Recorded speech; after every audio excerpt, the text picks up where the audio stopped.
2월 24일 월요일입니다. 오늘 새벽 우리에게 주시는 하나님의 말씀은 마가복음 6장 1절로 6절까지의 말씀입니다. 예수께서 거기를 떠나사 고향으로 가시니 제자들도 따르니라.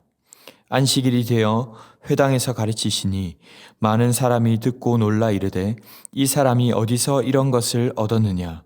이 사람이 받은 지혜와 그 손으로 이루어지는 이런 권능이 어찌 됨이냐? 이 사람이 마리아의 아들 목수가 아니냐? 야고보와 요셉과 유다와 시몬의 형제가 아니냐? 그 누이들이 우리와 함께 여기 있지 아니하냐 하고 예수를 배척한지라.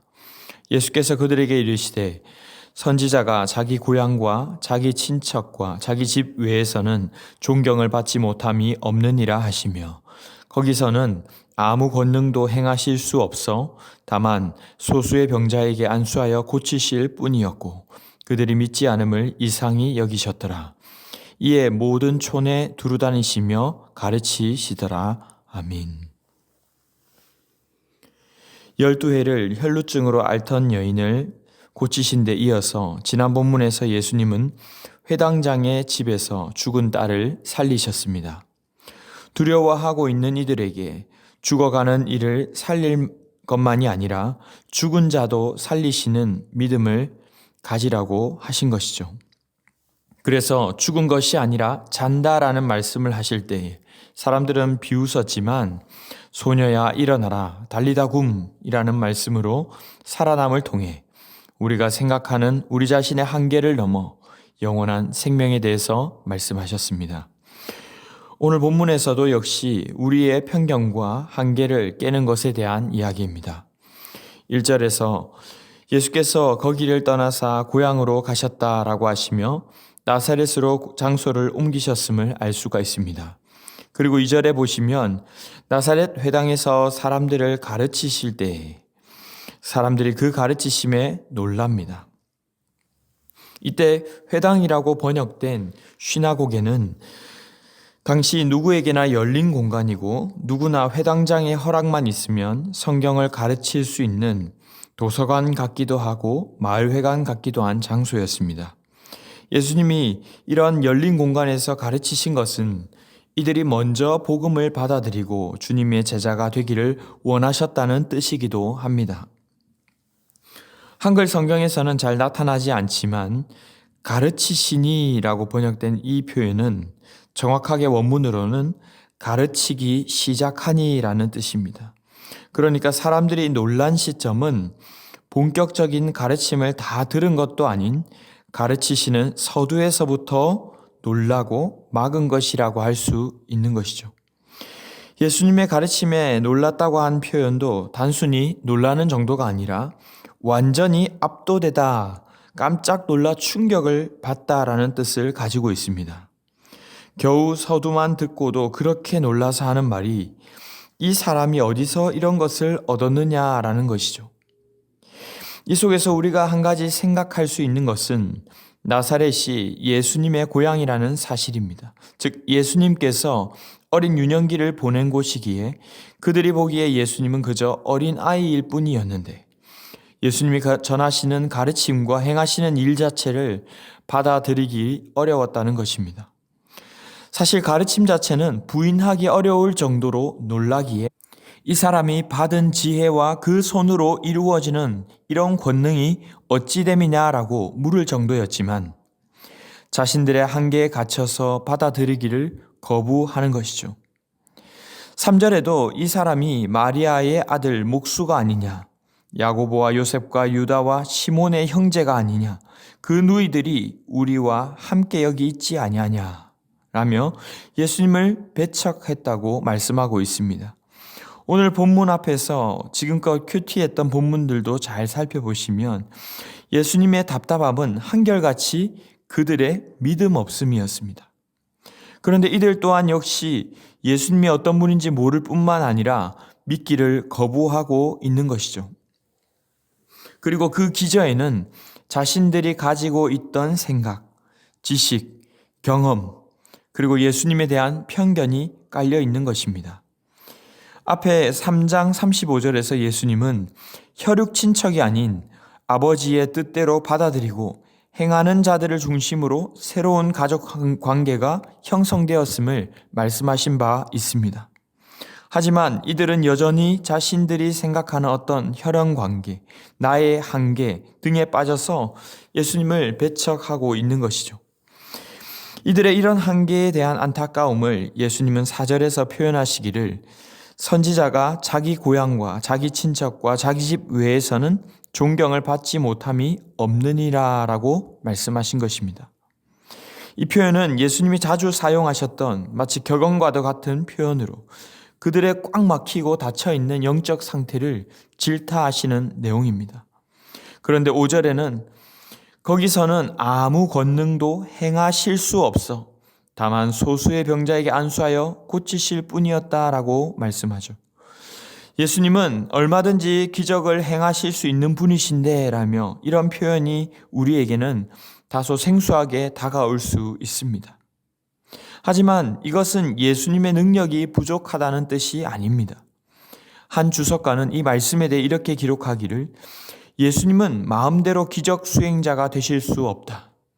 앞에서 씨 뿌리는 비유에서도 나왔지만 반응할 능력이 불모하거나 막히거나 말라 죽은 곳에서는 말씀이 영적 성장을 가져오지 않는 것처럼 예수님이 계셔도 전적인 불신과 저항의 분위기 속에서는 기적도 의미가 없다는 뜻이다 라고 말이죠. 그래서 오히려 예수님은 6절에서 그들의 믿지 않음을 이상히 여기시면서도 더 이상 이런저런 말씀을 하지 않으시고 장소를 옮겨 모든 촌에 두루다니며 가르치셨다고 말씀하고 있습니다. 사랑하는 성도 여러분, 오늘 말씀은 우리에게 무엇을 말씀하십니까? 먼저는 신앙생활에 있어 우리의 경험과 판단을 내려놓으라는 것입니다. 이들도 처음은 예수님의 말씀을 듣기는 들었습니다. 누구나 내 지식과 경험, 사실 이들에게는 너무 확고하다고 믿을 만한 것들이었습니다. 그러나 그럼에도 불구하고 예수님의 말씀과 하나님 나라를 받아들이는 데 있어서는 결정적인 큰 방해 요소가 되었다는 것입니다. 그렇다면 우리는 어떻습니까? 혹 나의 어떤 기질과 성향, 전공이라 할 만큼 평생 해왔던 어떤 일에서의 습관, 관습, 배워왔던 전통 등 원래 그래왔으니까 하는 것이 오히려 하나님의 말씀을 제한하고 있지는 않은지 돌아보아야 합니다. 이것이 무서운 이유는 내 눈으로는 그것이 더 보기 힘들다는 것입니다. 그래서 우리는 주님께 계속해서 묻는 자세가 필요합니다. 늘 해왔던 대로가 아닌 이것이 주님의 뜻이 맞습니까? 이전도 했고 그 이전도 했더라도 오늘은 또 다른 주님 뜻이 있지는 않은지 이렇게 하는 것이 정말 주님의 뜻이 맞습니까? 묻는 자세가 필요하다는 것입니다. 또한 두 번째로는 역으로 우리가 복음을 전하면서 배척당하는 때도 있을 수 있습니다. 가족들에게 복음을 전하고 직장에 가서 복음을 전하려고 하면 교회 얘긴 여기에서 꺼내지 말라고, 어디 감히 어린 자녀가 부모에게, 직원이 상급자에게 이런 이야기를 꺼내냐고 배척을 당할 수도 있습니다. 그러면 무례하게 밀어붙이거나 포기하고 낙심하는 경우가 생기기도 하죠. 하지만 예수님도 그렇게 하셨듯 받아들이지 않는 것을 억지로 어떻게 하려고 하기보다 유연하게 돌아서서 묵묵히 이 길을 계속 걸어가는 것입니다. 이것이 단순히 안 된다고 쉽게 포기하라는 뜻이 아니라 때를 더 기다리며 기도한다든지 주님께 맡겨야 하는 영역들도 있다는 것입니다. 예수님도 결국 더 큰 의미에서는 이들을 포함해 모든 일을 위해 십자가에서 죽으시고 부활하셔서 큰 구원의 뜻을 이루셨습니다. 그러하기에 지금은 또 잠시 다른 곳으로 가셔서 복음을 증거하시는 것이죠. 혹시 오랫동안 가족이나 사랑하는 사람들을 위해 복음을 전하고 계신 분들이 있으십니까? 낙심하지 마시고 오늘 지금 복음을 증거할 수 있는 그곳에서 할 수 있는 것들을 해나가시기 바랍니다. 당장 나의 생각과 경험만 가지고 억지로 하려고 하다가 더 이를 그르치기보다 그들을 사랑하고 섬기고 인내하고 기다리며 예수님처럼 유연함 가운데에서 묵묵히 그 길을 걸어갈 수 있기를 바랍니다. 말씀을 맺겠습니다. 우리 내면에 있는 지식과 경험을 때로는 내려놓고 주님의 뜻에 집중해야 합니다. 그리하여 우리의 생각이 자칫 하나님의 뜻을 가로막는 일이 되지 않도록 주님의 뜻이 어디에 있는지 때때로 묻는 겸손의 사람들이 되시기를 바랍니다. 그리고 우리 또한 누군가에게 복음을 전하다가 막히더라도 논쟁하고 다투기보다 또는 포기해버리기보다 바울과 베드로도 그랬던 것처럼 주님의 큰 뜻 안에 한 발짝 물러서서 묵묵히 인내하고 섬기며 그 길을 걸어 나가시기를 바랍니다.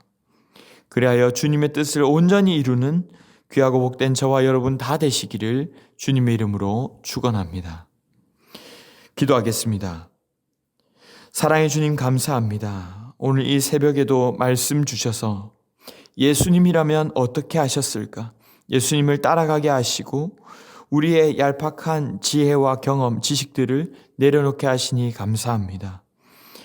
겸손함으로 주님을 따르게 하시되 주님께는 언제나 열린 자세로 순종하려는 자세로 나아가는 저희가 되게 하여 주시옵소서. 때로는 어려움이 있더라도 물러설 줄 아는 지혜와 그러면서도 묵묵히 아버지의 뜻을 따라 걸어가는 저희가 되게 하여 주시옵소서. 이 모든 말씀 우리 구주 예수 그리스도의 이름으로 기도드리옵나이다. 아멘. 이 시간 함께 기도하실 때에 주신 말씀을 붙들고 기도하시고 주간 기도 제목을 따라 나라와 민족, 한국교회 부흥을 위해서 기도하겠습니다. 나라를 위해서 특별히 기도하실 때에 하나님께서 우리나라를 지켜주시도록 교회 지도자들이 회개하며 바른 말씀을 증거하게 하시고 사랑과 공평과 정의를 시행하는 바른 정치자들로 세워질 수 있도록 기도해 주시기 바랍니다. 나라와 민족을 위하여 한국교회 지도자와 부산과 한국교회의 부흥을 위하여서 개인적으로도 말씀과 기도로 승리하는 한 주간 되게 해달라고 합심 제목과 개인적인 제목으로 기도하도록 하겠습니다. 함께 기도하겠습니다.